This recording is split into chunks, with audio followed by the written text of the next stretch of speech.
Assalamualaikum warahmatullahi wabarakatuh.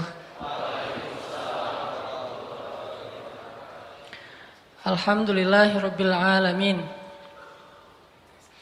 Alhamdulillah, segala puji dan syukur kepada Allah Subhanahu wa taala yang telah memberi kita hadiah malam ini dengan silaturahim, duduk dalam majelis ilmu. Mudah-mudahan kita semua di sini termasuk di antara hamba-hamba Allah yang diridhoi Allah. Malam ini kita bahas apa? Istighfar. Pertama-tama makasih banyak buat teman-teman semuanya yang udah mengisi kuis untuk judul-judul yang lucu-lucu. Ada yang sampai ngisi tahu gelap gitu ya. Padahal kan disuruh isi satu kata ya. Tahu gelap itu teh 3 kata. Tahu dan gelap. Tapi alhamdulillah luar biasa. Terus ada yang 4 kata. Sudah jatuh tertimpa rezeki. Terus ada juga yang, ini saya takut salah bacanya bahasa Sunda Ada yang cilepeng. Maaf ya agak-agak kasar, tapi kayak gitu emang aslinya. Ada yang ngicepan, gini ya. Ada yang, ini keren banget nih, ada yang sampai nulis judul walaupun apa hubungannya gitu. Zikrullah. Mana yang ngisi zikrullah? Gak ada, lagi berzikir ya. Nah ada yang tikusruk, ada yang syukurin. Wah ini mah iseng banget nih. Syukurin cenah. Ada yang tiang listrik, ada yang terpesona, penasaran, gagal fokus, menjaga pandangan, azab yang disegerakan. Azab yang disegerakan. Tapi semua jawaban ini menunjukkan teman-teman alhamdulillah antusias pengen berpartisipasi dalam dakwah. Dan karena jawaban-jawaban ini alhamdulillah akhirnya postingan kita bisa dilihat lebih banyak orang dan akhirnya menjadi inspirasi buat taklim-taklim lain di tempat yang lain. Ya gitu deh. Anget banget ya. Gerah maksudnya. Teman-teman kita bahas tentang bab istighfar. Dan tetap bagi saya tema istighfar ini adalah salah satu rahasia paling penting buat kita dalam mencari jodoh. Jadi kalau kemarin kita hanya manas-manasin orang supaya nikah, gewat atau nikah gitu kan ya. Atau cepetan cari jodoh atau nikah atau halalin atau apapun. Saya nggak mau nambah dosa ke teman-teman semuanya. Hanya ngebully tapi nggak ngasih solusi ya. Jadi malam ini saya pengen ngasih solusi yang instan tapi ngaruh. Bukan hanya membuli. Kita akan bahas tentang apa hubungannya antara istighfar sama jodoh. Apa hubungannya antara istighfar sama diterima lamaran sama calon mertua. Gimana cara memenangkan persaingan jodoh dengan memperbanyak istighfar. Jadi kalau kita ngelihat kayaknya nih saingan kita berat banget berarti istighfarnya harus double. Kalau ngelihat saingan kita tingginya lebih tinggi dari kita 1 cm berarti istighfarnya harus 100 kali lebih banyak. Kalau 2 cm 200 kali. Kalau ada yang lebih tinggi dari kita 1 meter berarti ribuan kali harus beristighfar. Nanti kita bahas tentang apa hubungan antara istighfar sama jodoh. Tapi sebelum kita membahas tentang materi ini, yuk kita tilawah dulu. Kita baca Al-Quran di dalam surat Ali Imran. Ali Imran teh surat Ali Imran ayat 133. Surat Ali Imran ayat 133.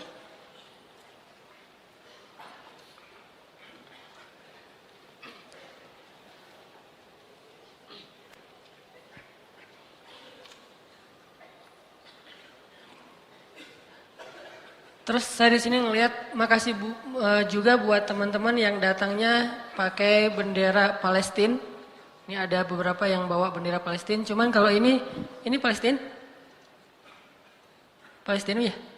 Cuma kebalik ya. Kalau Palestina itu hitamnya di atas, hijaunya di bawah. Kalau yang hitamnya di bawah, hijaunya di atas itu bendera Dubai. Bendera Emirates. Jadi nanti mungkin bisa dicek lagi. Makasih banyak. Ada yang bawa bendera Israel mungkin? Gak ada ya. Alhamdulillah ya. Biasanya kalau yang bawa bendera Israel itu di Tomorrowland. Jadi kalau di Tomorrowland tuh bendera paling banyak berkibar adalah bendera Israel. Kalau di Masjid TSB insya Allah yang paling banyak berkibar pertama bendera Indonesia, kedua bendera Palestina. Surat Ali Imran ayat 133. A'udzu billahi minasy syaithanir rajim. Mangga.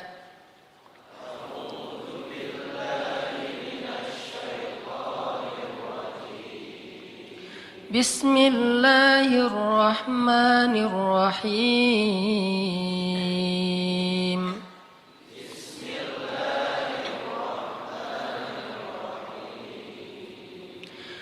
Wasari'u ila maghfiratin min rabbikum wa jannah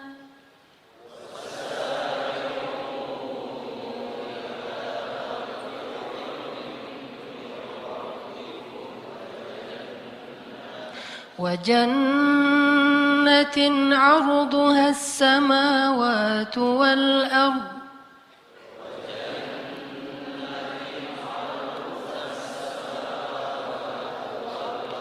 أعدت للمتقين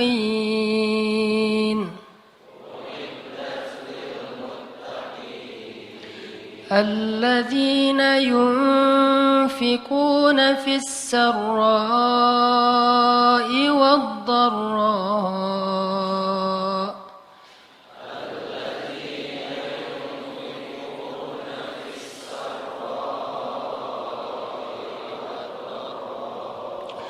والكاظمين الغيظ والعافين عن الناس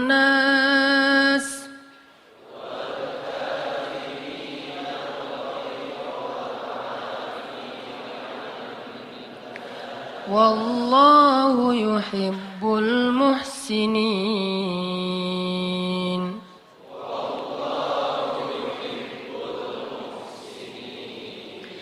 والذين إذا فعلوا فاحشة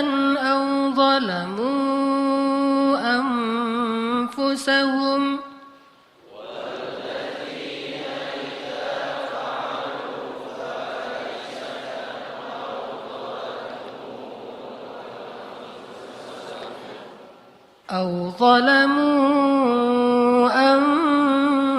أنفسهم ذكروا الله فاستغفروا لذنوبهم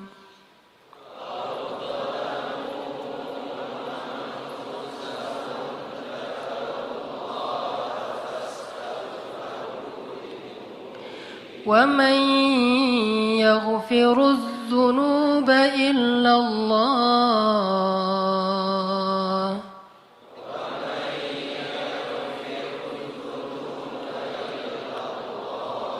ولم يصروا على ما فعلوا وهم يعلمون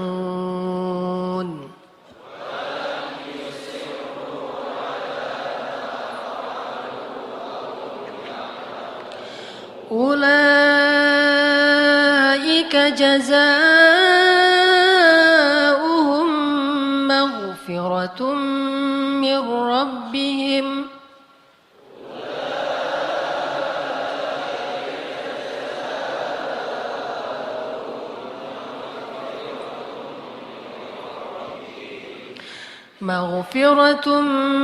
من ربهم وجنات تجري من تحتها الأنهار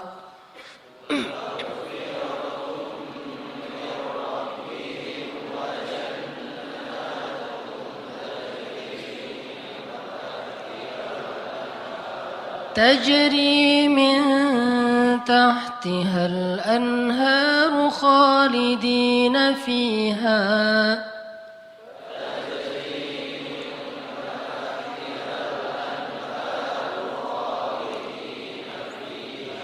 ونعم أجر العاملين.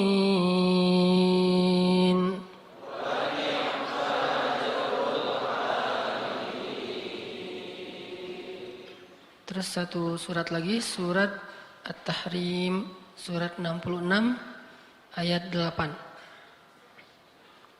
Surat At-Tahrim, surat 66 ayat 8. Bismillahirrahmanirrahim.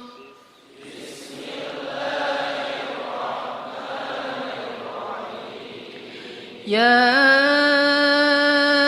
ayyuhalladzina amanu tubu ilallah.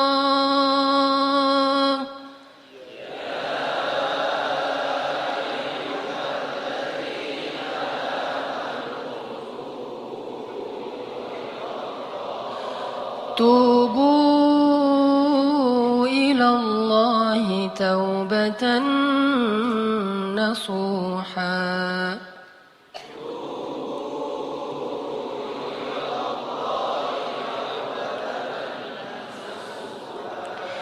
Asa rabbukum an yukaffira ankum sayyiatikum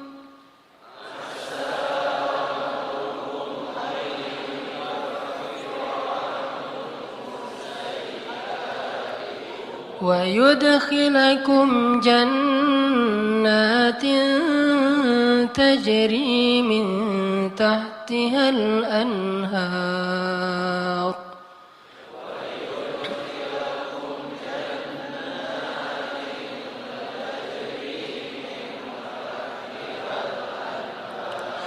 yawma la yukhzillahu an-nabiyya walladzina amanu ma'ah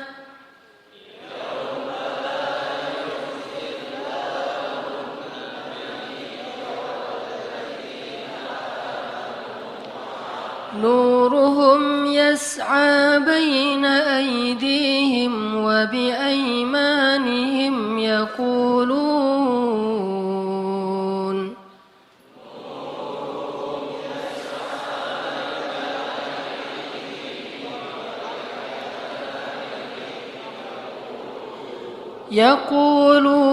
rabbana atmim lana nurana waghfir lana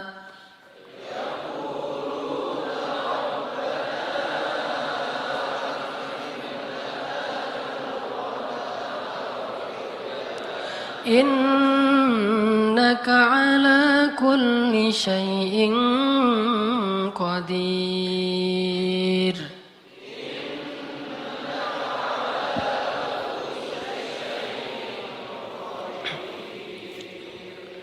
Alhamdulillahirabbil alamin. Sadaqallahul azim. Teman-teman yang dirahmati Allah Subhanahu wa taala. Salah satu ucapan hamba yang paling disukai oleh Allah Subhanahu wa taala itu adalah istighfar. Dan kita pasti pernah mendengar hadis bagaimana gembiranya Allah terhadap seorang hamba yang beristighfar dan bertobat kepada Allah. Lebih daripada gembiranya seorang laki-laki yang dia sedang berada di tengah padang pasir, lalu setelah lelah berjalan dengan mengendarai onta, tiba-tiba dia istirahat dan tidur. Pada saat dia tidur, ternyata ontanya pergi. Sehingga ketika dia bangun, dia kehilangan onta dan semua bekal yang dia bawa di atas onta itu. Dia kehilangan ontanya, dia kehilangan air, dia kehilangan pakaian, dia kehilangan makanan, hilang semuanya. Sehingga pas dia bangun dari tidur, dia tidak mendapati ontanya dan dia kemudian panik mencari ke sana kemari sampai kemudian dia lelah dan tidak menemukan ontanya itu. Saat dia sudah lelah, lalu dia berputus asa, sampai akhirnya dia tertidur kembali, saking lelahnya, seharian dia nyari ontanya, lalu dia tertidur lagi tuh. Saat dia bangun dari tidurnya, tiba-tiba dia melihat ontanya persis ada di sebelahnya. Dan utuh dengan semua perbekalan yang ada di atasnya. Saking bahagianya dia, karena menemukan onta itu setelah dia bangun dari tidur, seperti orang mimpi, akhirnya dia mengatakan, "Ya Allah, Engkaulah hambaku dan akulah Tuhanmu." Saking bahagianya dia salah mengucap sampai mengatakan, "Allah, Engkaulah hambaku dan aku Tuhanmu." Kebalik, saking bahagianya dia menemukan onta tersebut. Ini nunjukin gimana orang bahagia banget sampai salah ngomong gitu. Kalau kita mungkin saking bahagianya diterima oleh seorang pernah gak sih kayak gitu? Gak pernah menduga sama sekali tuh cewek mau sama kita. Wah, itu luar biasa. Kalau udah menduga dia pasti mau sama gua gitu ya. Itu biasa kan ya? Pernah gak kayak gitu? Kepedeannya. Ada cewek kalau itu sih kayaknya mau banget tuh sama gua tuh pasti. Neng, Kang gitu. Langsung dia berbunga-bunga. Salah, maaf bukan kamu maksudnya gitu. Ini orang iseng ya. Tapi ada cewek yang kita tuh kayaknya gak bakalan bisa, gak bakalan mungkin jadi suami dia. Gak mungkin dia mau mencintai kita. Gak mungkin dia mau memberikan hatinya kepada kita. Tiba-tiba entah gimana ceritanya, mimpi apa kita semalam, tiba-tiba pas besoknya dia ternyata mau menerima atau membaca nge-read WA kita. Salam. Biru. 2 contreng gitu. Wes, ternyata dibaca gitu ya. Karena dia pikir bapaknya mau ngirim duit. Salam aja. Dibaca, read. Salam juga. Langsung kan bingung sendiri, lagi nyetir naik motor jatuh. Lagi main skate ketabrak tiang. Kenapa bisa kayak gitu? Tabrak tiang, jatuh dari motor, masuk ke dalam parit, atau lagi makan mie bakso tumpah. Atau apapun lah reaksi-reaksi orang yang saking bahagianya terhadap suatu berita. Sesungguhnya Allah lebih bahagia lagi kepada seorang hamba yang beristighfar dari bahagianya seorang laki-laki yang lamarannya diterima oleh perempuan yang sangat dia dambakan. Cuman kalau nggak bisa ngebayangin, maaf ya. Kalau saya bisa sih ngebayangin. Soalnya orang yang saya nikahi itu dambaan saya banget. Soalnya orangnya nggak ada di sini. Maksudnya kebalik, ada orangnya. Saking bahagianya itu teman-teman yang tadi lagi makan bakso bareng, gua traktirin kalian semuanya. Utang ya, bayarnya besok gitu. Jadi mereka tetap bayar sendiri, cuman kita kredit. Suatu saat akan kita bayarin. Saking bahagianya, semuanya ditraktirin. Hidupnya jadi kayaknya dia paling bahagia di muka bumi. Lari-lari di tengah kerumunan orang ramai yang crowded gitu, kayak di Orchard di tengah Singapura gitu, atau di Korea teriak-teriak, "Wuh!" Orang pada heran, kenapa? Ternyata yes gitu ya, kayak filmnya Will Smith yang tentang kebahagiaan yang dia baru diterima kerjaan di sebuah perusahaan asuransi. Saking dia bahagianya tuh dia teriak-teriak di trotoar, di jalan-jalan. Kenapa? Saking bahagianya. Apapun bentuk kesenangan dan kebahagiaan yang diekspresikan oleh siapapun di muka bumi, sesungguhnya Allah lebih bahagia dan lebih senang lagi terhadap hambanya yang beristighfar. Coba, kurang baik apa Allah sama kita? Apa untungnya Allah bagi Allah kalau kita istighfar? Gak ada untungnya sama sekali. Kalau kita diterima cinta kita, itu untungnya gede banget kan? Itu yang kita harap-harapin gitu. Hampir aja main dukun. Coba kalau ditolak, pasti udah main dukun. Untung diterima. Allah lebih senang lagi daripada. Jadi kalau teman-teman ngebayangin ada seseorang yang lagi happy banget, lagi excited banget terhadap sesuatu, Allah lebih excited lagi terhadap hambanya yang beristighfar. Jadi kalau pengen buat Allah tersenyum, istighfar. Astagfirullahaladzim. Allah senyumnya. Istighfar, Allah pasti senyum. Begitu kita istighfar, Allah ketawa. Dan itu memang kayak gitu hadisnya. Ketika Nabi membaca doa safar, kemudian Nabi di akhir mengucapkan kalimat istighfar, lalu Nabi menutup dengan kalimat "Faman yaghfirudz dzunuba illa anta." Siapa yang akan mengampuni dosa selain Engkau ya Allah? Lalu Nabi tertawa. Ali bin Abi Thalib bertanya, "Ya Rasulullah, ma yudhikuk?" Kenapa engkau tertawa ya Rasulullah? Aku tertawa karena Allah tertawa. Kenapa Allah tertawa? Allah senang kepada orang yang beristighfar. Nabi aja bilang Allah tuh tertawa loh kalau kita istighfar. Jadi bukan Allah tuh nggak pendendam kayak kita. Allah itu membalas sesuai dengan amal. Kalau kita nggak istighfar baru dibalas. Tapi begitu kita istighfar, Allah lupain semua dosa kita. Seolah-olah kita nggak pernah ngecewain Allah sama sekali. Allah hilangkan semua catatan kita. Kita datang pada Allah, Rabbi astaghfiruka wa atubu ilaik. Hambaku langsung dipeluk sama Allah seolah-olah. Nggak ada, lu kan kemarin gitu. Enak aja lo istighfar sama gue. Nggak ada Allah kayak gitu-gituan mah. Itu mah kita. Ada teman kita salah datang ke kita kan. Apalagi salahnya nikung kan ya. Wah itu mah.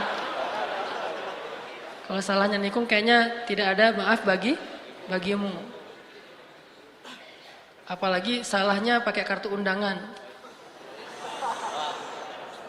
Kita ketemuan yuk. Di mana? Di kafe. Ada sesuatu yang aku pengen nyampein ke kamu gitu. Oh ya datang. Aku pengen nyampein berita bahagia. Apa tuh? Aku pengen nikah. Dengan siapa? Dengan si Neng Saroh misalnya. Neng Saroh yang mana? Neng Saroh yang kita sering ngobrol sama dia. Akhirnya apa yang terjadi? Gara-gara kita tahu dia mau nikah dengan orang yang sangat kita idam-idamkan. Alasan dia apa? Lah kamu kan juga belum jadian sama dia. Jadi kan masih terbuka. Siapa aja boleh masuk dong. Ini orang-orang yang paling kejam. Tidak punya hati. Gak punya hati banget tuh.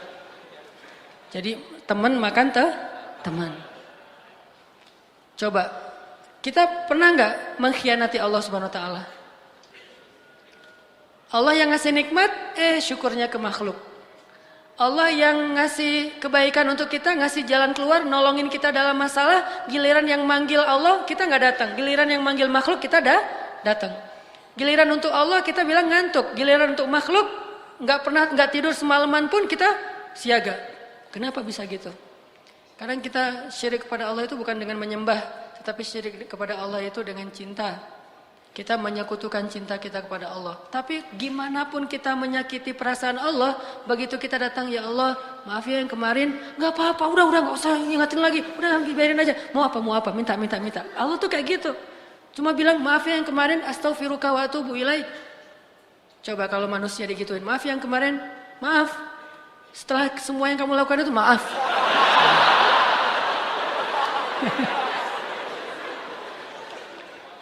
Ini bakat acting yang belum tersalurkan. Jadi Allah tuh seneng banget kepada hamba yang beristighfar. Jadi kalian kalau teman-teman kita semuanya kalau istighfar sama Allah tuh yang pede. Allah mau nggak ya? Gak enak kamu aja deh yang istighfarin buat gua. Ya Allah, istighfar buat dia gitu. Kan enggak perlu gitu kan? Ini karena kita enggak pede. Saya enggak enak maju sama Allah. Kamu aja yang soft pertama, saya mah paling belakang. Kenapa? Soalnya saya banyak dosa. Enggak mau ntar Allah ngelihat ke saya, ntar gimana saya mau jawab apa? Enggak perlu. Karena kalau kita datang kepada Allah, pede aja karena Allah Maha Ghaffar, Ghafur. Dua lagi tuh. Ghaffar dan Ghafur. Ampunannya sangat luas, tidak ada batas, sebanyak apapun dosa pasti diampuni. Ghafur atau Ghaffar juga berarti walaupun kita mengulangi lagi kesalahan, kita datang lagi Allah maafin lagi. Kita salah lagi, kita datang lagi Allah maafin lagi. Allah gak pernah berputus asa mengampuni dosa kita. Yang terjadi justru kita putus asa minta ampun pada Allah. Gak pernah Allah putus asa. Kan saya sering bacain ayat Qul ya ibadiyalladzina asrafu ala anfusihim la taqnatu min rahmatillah la taqnatu min rahmatillah. Allah tuh sayang banget sama kalian teman-teman. Sayang banget sama kita semuanya. Sayang. Apa bukti sayangnya? Udah banyak dosa masih dipanggil Qul ya ibadiyah. Katakan kepada hambaku. Masih dianggap hamba tuh. Dan dalam Al-Quran istilah hamba itu istilah pengagungan. Jadi ketika seorang manusia disebut hamba Allah, berarti dia diistimewakan. Udah banyak dosa, Allah masih bilang, ya ibadi, la taqnatu min rahmatillah. Jangan putus asa dari rahmat Allah. Minta ampun kepada Allah. Ada dosa apapun, minta ampun kepada Allah. Allah pasti akan mengampuni. Begitu kita minta ampun, belum selesai kalimat istighfar kita. Kalau benar-benar dari hati baru udah Allah ampuni semua dosa-dosa kita. Seolah-olah kalau kita mau ngucapin astaghfirullahalazim, baru kemudian meninggal, Allah nggak akan bingung. Dia tadi ngucapinnya astagfirullah atau astaga ya? Nggak pernah Allah gitu. Tadi kan itu bisa astaga, bisa astaghfirullah kan gitu kan ya? Nggak mau Allah kayak gitu. Allah tahu alimun bidzatis sudur. Hambaku itu udah beristighfar. Ya Allah, tapi belum sempurna kalimatnya. Nggak masalah. Karena Allah tidak melihat dengan apa yang kita lakukan atau apa yang kita tampakkan, tapi Allah melihat apa yang kita simpan di dalam hati. Istaghfiru rabbakum, minta ampun pada Allah. Tapi dosa saya banyak banget ya Allah. Innallaha yaghfirudz dzunuba jami'a. Allah ngampuni semua dosa. Tapi saya pernah syirik ya Allah, jami'a. Saya pernah durhaka sama orang tua ya Allah, jami'a. Saya pernah mencuri ya Allah, jami'a. Bahkan saya dulu sering berzina ya Allah, gimana akan diampuni? Yaghfirudz dzunuba jami'a. Gak ada yang gak diampuni. Enak banget hubungan sama Allah tuh, enak banget, santai gitu. Allah mah zatnya. Allah mah zatnya tuh nggak baper kayak kita dan nggak terlalu hard feeling. Mudah urusan sama Allah. Yuridullahu bikumul yusra. Bismillahirrahmanirrahim. Teman-teman yang dirahmati Allah Subhanahu wa taala, tadi kita membahas tentang bagaimana Allah Subhanahu wa taala senang sekali kepada hamba-hamba yang beristighfar. Dan istighfar ini salah satu amalan favorit Nabi Muhammad sallallahu alaihi wasallam. Jadi kalau kita mungkin ada yang favoritnya senang push up. Sehari push up-nya 100 kali. Gak pernah ketinggalan, setiap hari 100 kali. Sampai ngebentuk gitu ya. Maka Nabi Muhammad SAW sehari beristighfar 70 atau 100 kali. Itu favorit Nabi banget. Jadi selain kita punya kegiatan rutin, punya hobi untuk olahraga, coba juga kita riyadhah batin, olahragakan hati kita dengan istighfar. Dan kalau dilakukan secara terus-menerus, itu hasilnya luar biasa. Kapan ketahuan?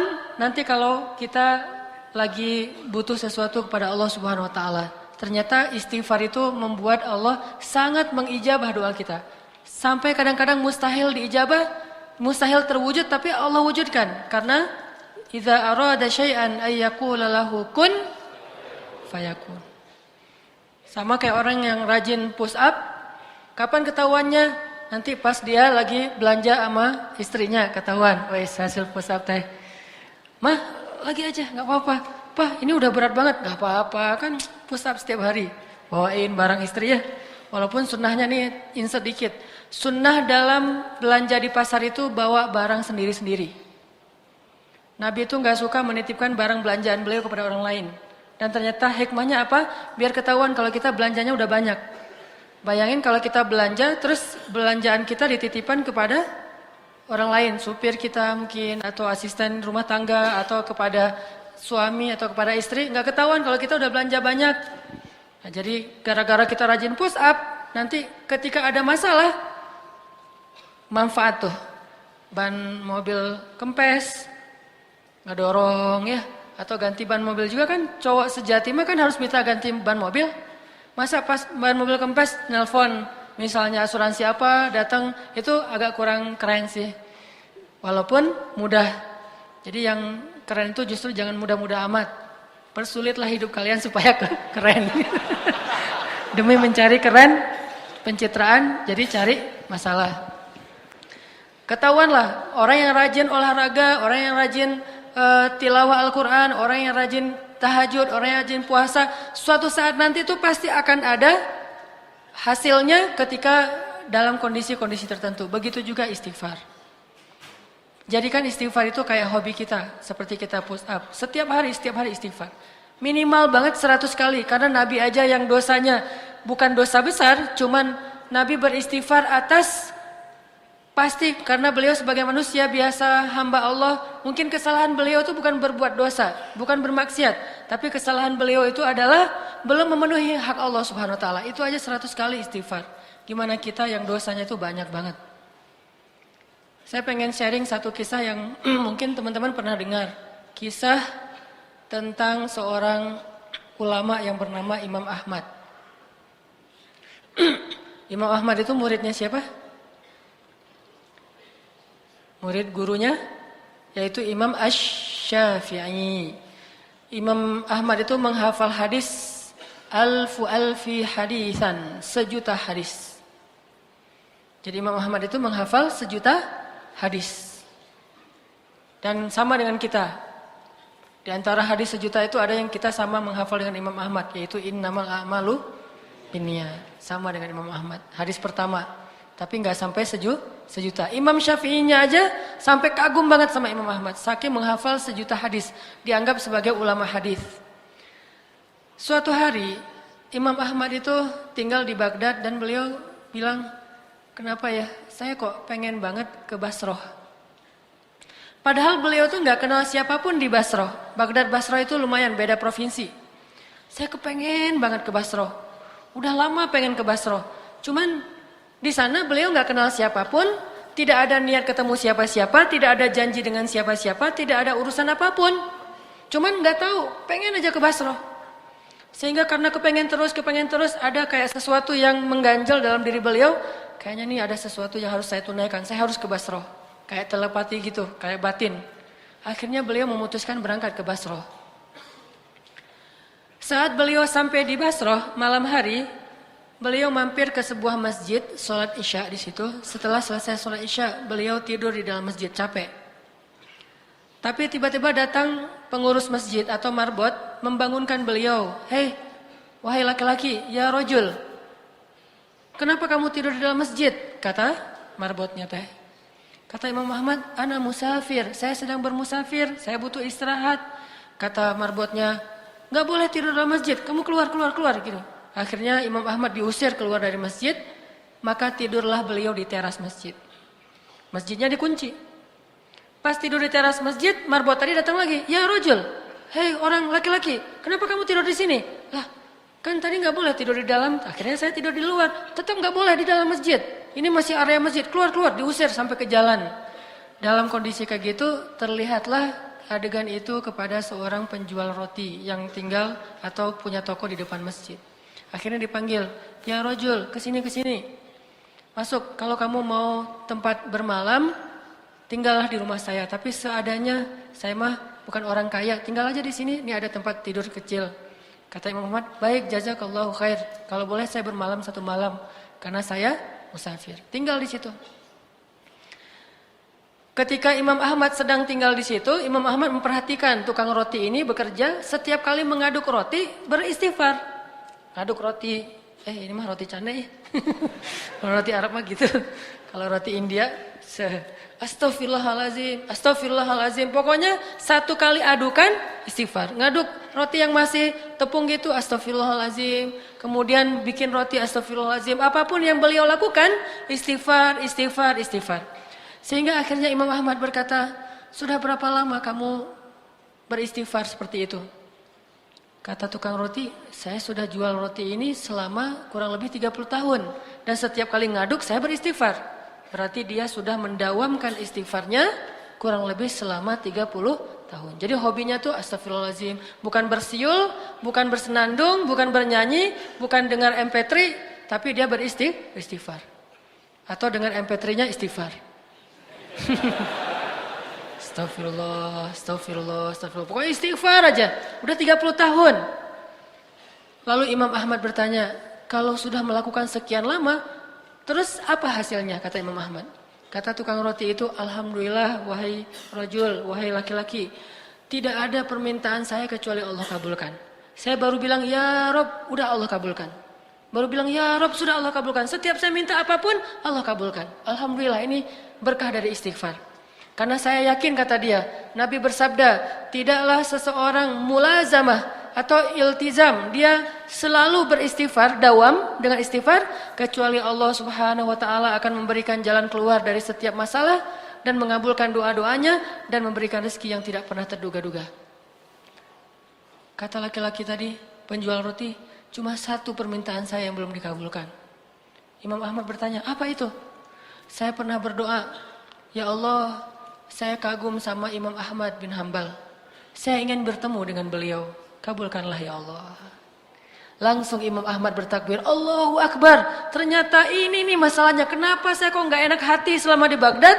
Akhirnya saya jadi kepengen ke Basrah. Itu gara-gara istighfar laki-laki penjual roti. Istighfar dialah yang membuat Imam Ahmad jadi datang ke Basrah dan bertemu dengan laki-laki tersebut. Coba bayangin. Jadi dawamkan istighfar. Pengen mulai sekarang nih. Selama berapa? 30 tahun. Gak apa-apa, 30 tahun. Nanti sekarang usia teman-teman berapa rata-rata? 40? 20 ya? 20 berarti 30 tahun lagi 50 tahun. Ya Allah, bidadari. Kita bayangin, astagfirullahaladzim, astagfirullahaladzim, astagfirullahaladzim. Setelah 30 tahun, datang. Bersabarlah selama 30 tahun. Makanya tadi saya bilang hubungan istighfar dengan jodoh. Kalau kita ngerasa sulit untuk mendapatkan orang yang kita harapkan, yang kita idam-idamkan dalam hidup kita menjadi permaisuri, jadi bidadari kita, atau jadi imam kita, banyak-banyak istighfar. Mau punya istri yang cantik? Bening, putih, rambutnya ikal, gak usah malu-malu. Mau kan ya? Gak mau ya? Oh, atau udah punya? Kalau kalian pengen punya istri yang seperti hurul ain, matanya jelita. Arti jelita itu matanya besar tapi sayu. Matanya besar tapi sayu, bukan besar tapi melotot. Kan ngeri itu ya. Apalagi malam Jumat kayak gitu. Apa? Padahal malam Jumat mah harusnya nggak kayak gitu. Nah, banyak istighfar. Istri yang solehah, istri yang seperti Asma bintu Umais. Masih ingat Asma bintu Umais? Yang ketika suaminya datang, dia udah berdandan. Lalu ketika suaminya masuk ke dalam rumah, dia ganti pakaian suaminya. Dia bukakan baju suaminya, baju dingin, kemudian baju apa? Pokoknya bajunya lah dibukain. Udah selesai itu dia ambil handuk basah dengan air hangat, dia usap tubuh suaminya dengan air hangat. Di kayak sauna gitu, di spa gitu, pokoknya di treatment. Wah, udah gitu selesai di treatment suaminya, dia pergi ke dapur ngambil sapu lidi kurma. Suaminya udah makan, udah di treatment, udah di khidmat habis-habisan. Setelah itu dia ambil sapu lidi kurma, dia kasih ke suaminya, wahai suamiku, jika hari ini masih ada yang kurang dari kebaikan dari tugasku, maka pukullah aku dengan sapu lidi ini. Tuh kalau istrinya kayak gitu, udah pakai lagu Roma Irama, istri solehah. Karena kalau kata Nabi, saya baru ngerti, benar kata Nabi, dunia itu adalah perhiasan dan sebaik-baik perhiasan itu adalah istri yang solehah. Udah selesai, udah urusannya kalau udah kayak gitu. Begitu juga yang akhwat, yang cewek-cewek, yang perempuan. Kalau kalian ingin imamnya soleh seperti Abu Salamah, kok Abu Salamah sih tadi Asma bintu Umais? Abu Salamah itu cowok di antara para sahabat yang diidolakan banget oleh istrinya. Bahkan sampai kemudian mendapatkan setelah Abu Salamah wafat, sampai Ummu Salamah bingung siapa lagi yang bisa mendampingi Ummu Salamah karena tidak ada lagi laki-laki yang setara dengan Abu Salamah. Ya Allah, beri saya ganti yang lebih baik daripadanya. Kan itu doa yang diajarkan Nabi ya. Wa khluf li khairan minha. Tapi siapa yang lebih baik daripada Abu Salamah? Abu Bakar? Enggak. Tidak ada menurut Ummu Salamah laki-laki yang lebih baik daripada Abu Salamah. Mau punya suami yang ideal, Ibrahim, Ismail. Suami yang ideal secara fisik mungkin Zain Malik, Zain Ataki, narsis ya. Mirip saya dengan Zain Malik kalau dilihat dari jarak 1 kilo. Nah, banyak-banyak istighfar. Bayangin Imam Ahmad sama penjual roti tadi tuh nggak saling kenal loh. Allah yang akan mempertemukan mereka. Sama seperti seorang laki-laki dan perempuan yang jadi suami istri, awalnya tidak saling kenal. Tetapi Allah lah yang mempertemukan mereka. Skenario Allah, suka-suka Allah. Bisa membersihkan dalam hatinya untuk datang. Tiba-tiba, kok saya pengen banget ya main ke daerah Tegalega. Hari Minggu, kok saya pengen banget ya lari di Gasibu. Seumur-umur belum pernah loh lari. Apalagi pagi-pagi gitu. Biasanya kan pagi-pagi mimpi.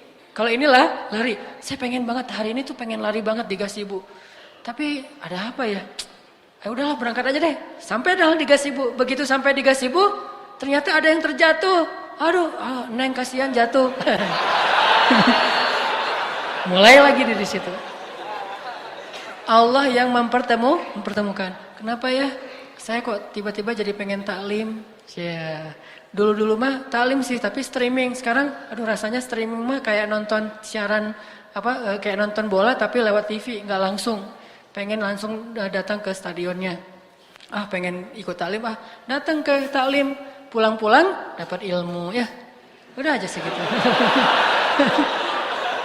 Ya emang taklim mencari ilmu. Ilmu menikah. Ilmu motivasi untuk menghalalkan. Oke, itu satu. Cerita yang kedua, kisah tentang keajaiban istighfar. Salahuddin Al-Ayyubi, salah satu panglima perang Islam yang sangat terkenal di Mesir. Beliau dalam peperangan melawan orang salib untuk membebaskan Palestina. Pernah ketika lagi istirahat malam hari beliau keliling di antara tenda-tenda prajuritnya. Mau lihat prajuritnya kalau malam tuh ngapain.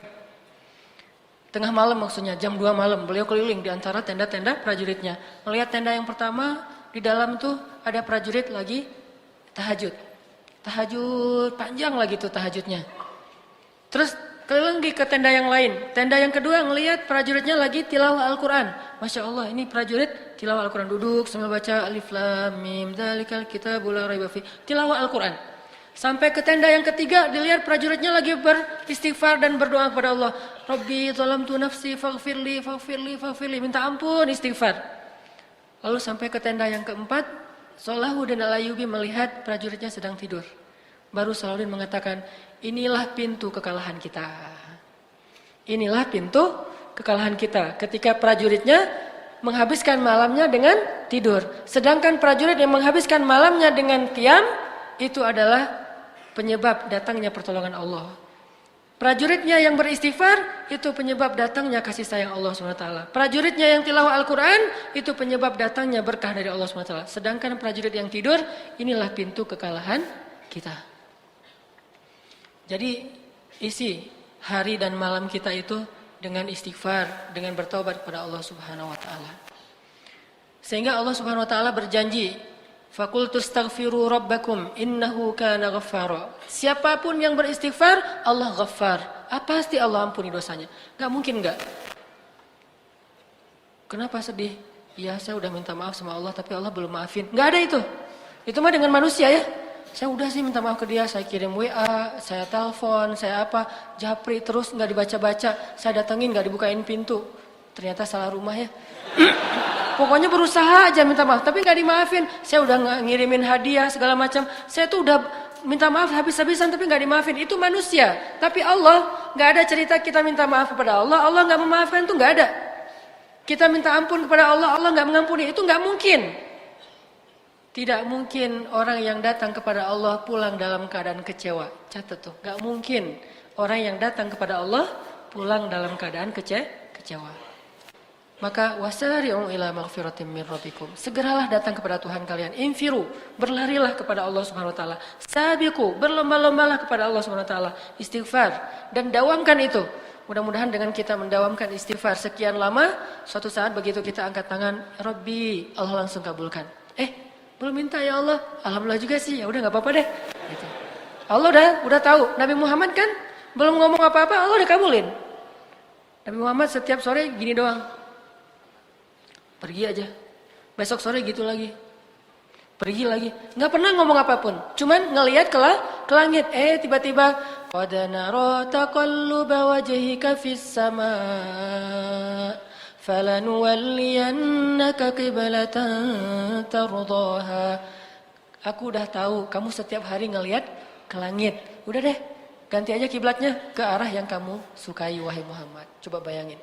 Gara-gara Nabi sering istighfar, cuman ngelihat ke langit doang. Sehingga kalau misalnya kita malu meminta dengan lisan, nggak enak, oh mau minta itu, ya udah.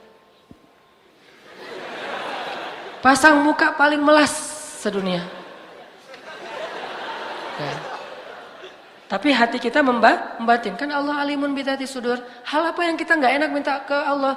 Kadang-kadang kita mau minta sesuatu yang menurut kita agak kurang pantas.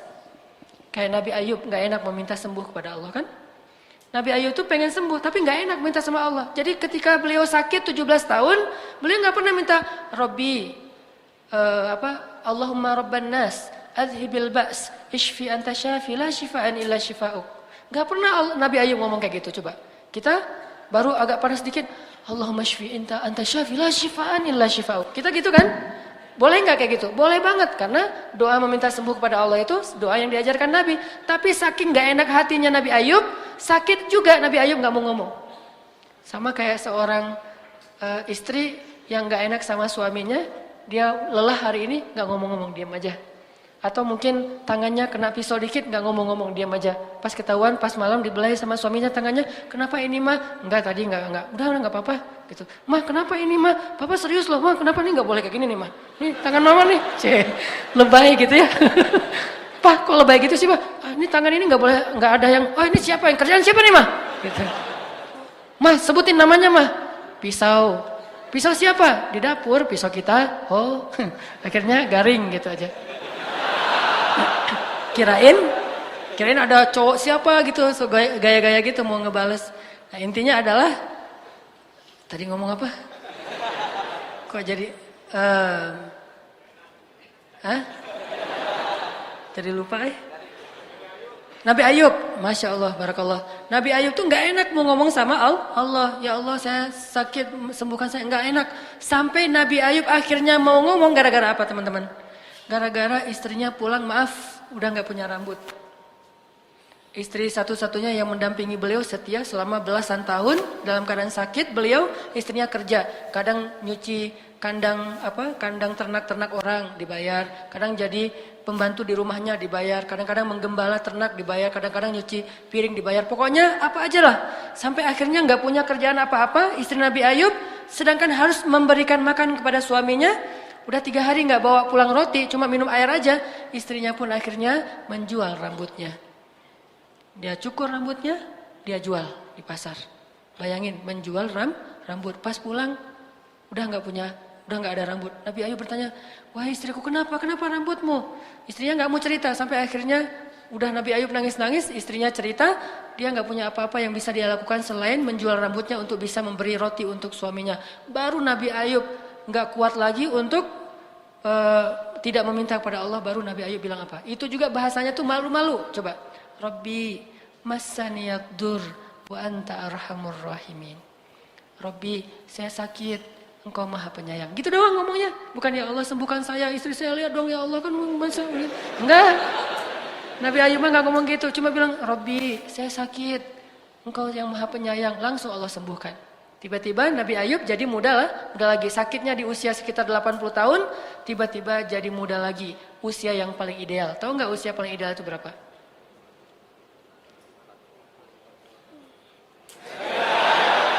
Usia paling ideal itu usia 30 sampai 40 tahun. Kalau sebelum itu masih belum matang. Kalau di atas 40 tahun kematangan.